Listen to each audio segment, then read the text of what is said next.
They pursued me for The Big Bang Theory. Welcome to MsMojo, and today we're counting down our picks for those iconic characters from across television who nearly ended up in someone else's hands. Let's just say the good people at Seinfeld, they made the right choice. Number 10, Justin Timberlake as Mr. Schue, Glee. It's almost impossible to picture Glee without Matthew Morrison's endlessly enthusiastic, sometimes clueless, but always musical Mr. Schue. Doing this tonight, you're probably gonna start a fight, so now it's time to leave and make it alone. However, the show's creator, Ryan Murphy, revealed that the role was originally written with Justin Timberlake in mind.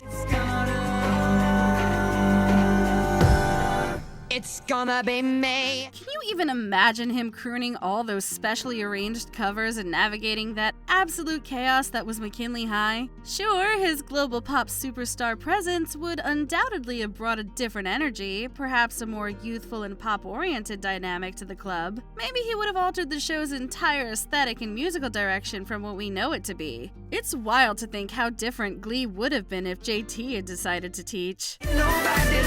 So keep dancing. Everybody sing.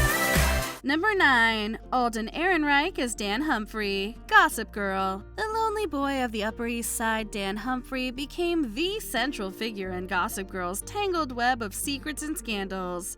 I wrote my first post about me. Lonely boy, the outsider, the underdog.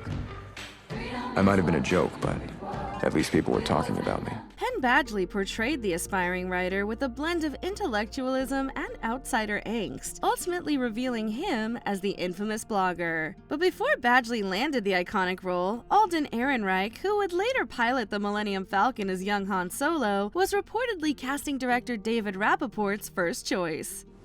Joining the cause, Han Solo? I'm just trying to make it out alive. Got a plan?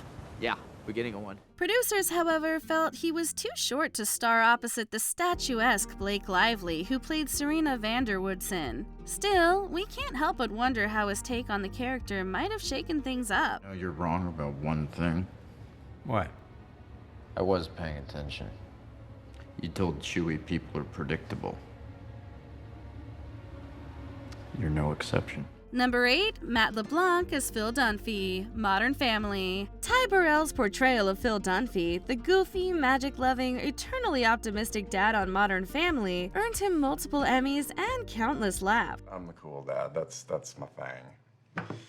I'm hip. I surf the web. I text. LOL. Laugh out loud. OMG. Oh my god. WTF. Why the face? Phil is a masterclass in physical comedy and heartfelt dad jokes, making him one of television's most beloved characters. But before Burrell brought Phil to life, Matt LeBlanc, forever etched in our minds as Joey Tribbiani, was actually offered the part. Yeah, I had to teach Ross my bit because I actually didn't get a call back. You got a call back too, didn't you? Yeah, I did! LeBlanc revealed that the pilot script came his way, but he felt he wasn't the guy for this, believing he'd do the project an injustice by taking the role. While LeBlanc is a comedic powerhouse, Burrell's interpretation of Phil undeniably played a role in the show's celebrated long-running success. When life gives you lemonade, make lemons. Life will be all like, what? Number 7, Oliver Hudson as Jack Pearson, This Is Us. The universally beloved patriarch of the Pearson family, Jack from This Is Us, has become a benchmark for TV dads, thanks in no small part to Milo Ventimiglia, who brought a nuanced blend of strength, vulnerability, and unwavering love to the character. I want all of you to be as different as you can possibly be, in all the best ways.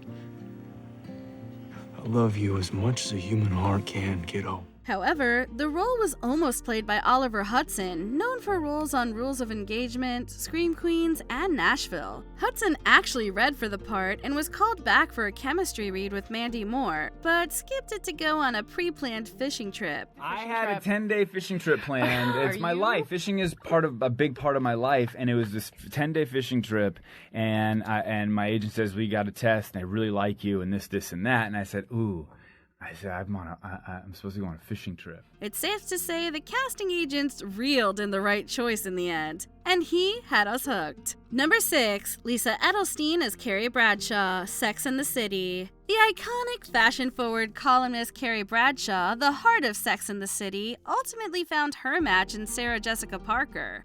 I couldn't help but wonder, can you make a mistake and miss your fate? Parker's charm and distinct style helped define the character for a generation. However, the role could have easily gone to Lisa Edelstein, best known for her role as Dr. Lisa Cuddy on House. Is this a real case or one of those imaginary cases that happen when you're bored? Edelstein was so close to landing the part that she actually had a completed contract and was merely waiting to see if Parker would accept the role. Interestingly, Dana Delaney turned down the role twice, not wanting to lead another sex-focused show after Exit to Eden. Script.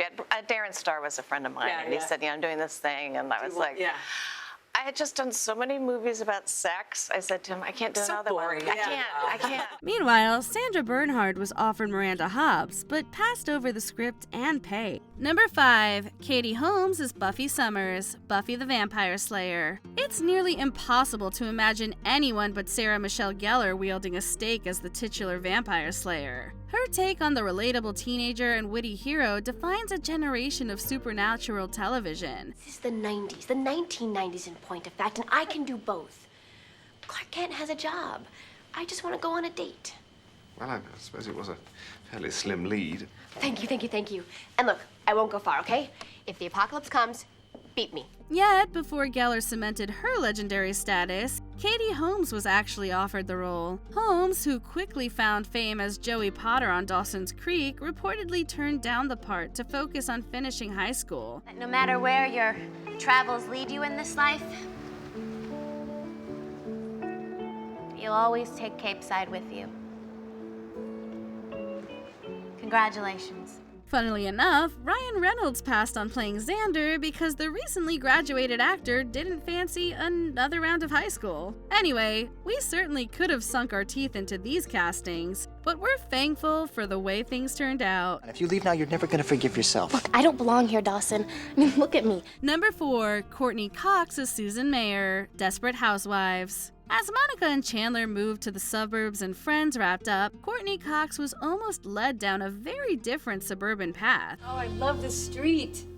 The trees and the big front yards and the actual picket fences. She was actually the first choice for the clumsy and romantic Susan Mayer on Desperate Housewives, a role that eventually went to Terry Hatcher. Cox was unavailable at the time due to her pregnancy, opening the door for Hatcher, who went on to win a Golden Globe for the role. The most amazing cast and crew who just get through such long days with such smiles on their faces, and a network who gave me a second chance at a career when I couldn't have been a bigger has-been. Meanwhile, in another universe, Tiffany Thiessen, known for her roles in Saved by the Bell and Beverly Hills 90210, could have played Rachel, but was considered a little too young compared to the rest of the cast. It'll be like old times tonight. Yeah, it was like it was meant to happen. Number 3, Macaulay Culkin as Leonard Hofstadter, The Big Bang Theory. This series found its perfectly nerdy ensemble, with Johnny Galecki perfectly capturing the perpetually put-upon yet lovable experimental physicist Leonard Hofstadter. However, in a surprising turn of events, child star legend Macaulay Culkin revealed to Joe Rogan that he had been approached multiple times for the role. Then they came back at me again, and then even my manager was twisting my arm. Culkin said he turned it down repeatedly, not seeing himself doing that type of sitcom and being put off by the initial pitch. Because it was kind of the way the pitch was kind of just all right, these two astrophysicist nerds, and then a pretty girl lives with them. Yoinks! Imagining Culkin, famed for Home Alone and known for his more eccentric post-child star roles, as the straight-laced, albeit socially awkward scientist is truly a head-scratcher. Still, just imagine Sheldon and Kevin as roommates.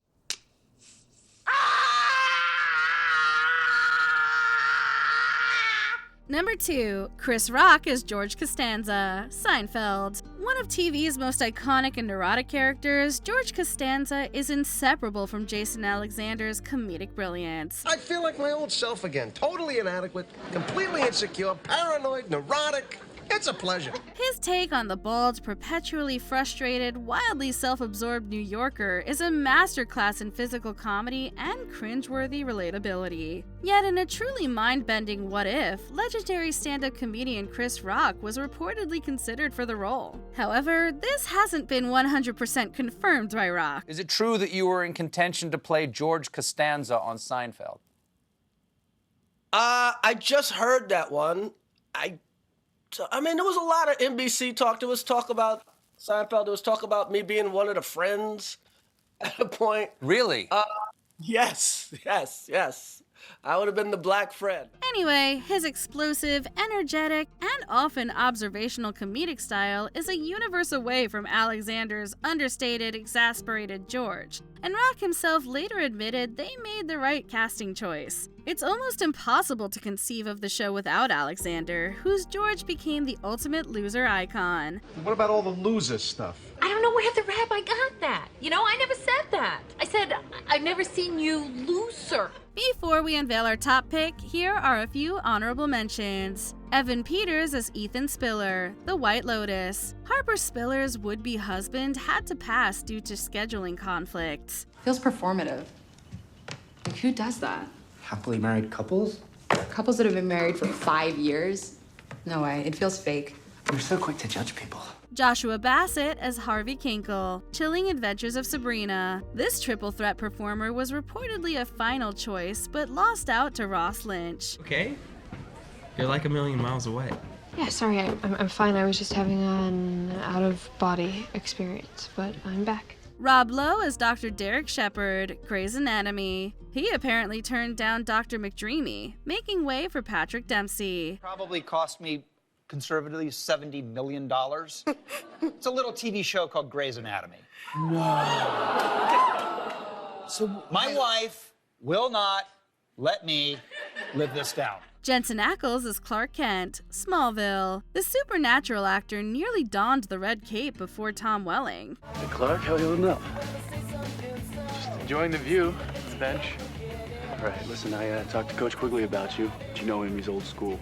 He already feels like he's got a squad for the season, but just hang in there for me, all right? Matthew McConaughey as Joel Miller, The Last of Us. Someone thought he'd be all right for the role before Pedro Pascal became the definitive survivor. And I believe 'cause I can see our future days, days of you and me.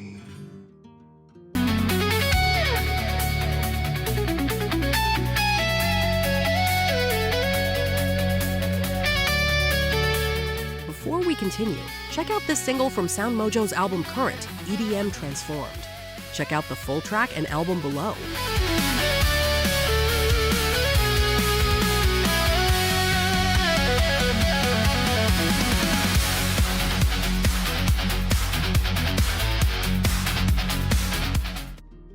Number 1. Whitney Houston as Sondra Huxtable Thibodeau, The Cosby Show. The Cosby Show was a groundbreaking sitcom that captivated audiences throughout the 1980s and early 90s, with its beloved Huxtable family becoming cultural icons.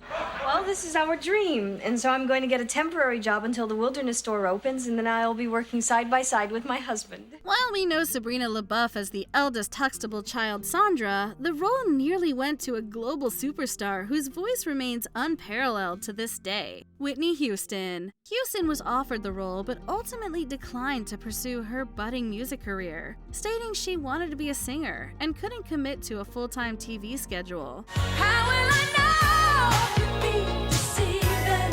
How will I know? Her self-titled debut album was released the following year, topping the Billboard 200. As much as we would have loved to see her in the role, it's clear she made the right choice.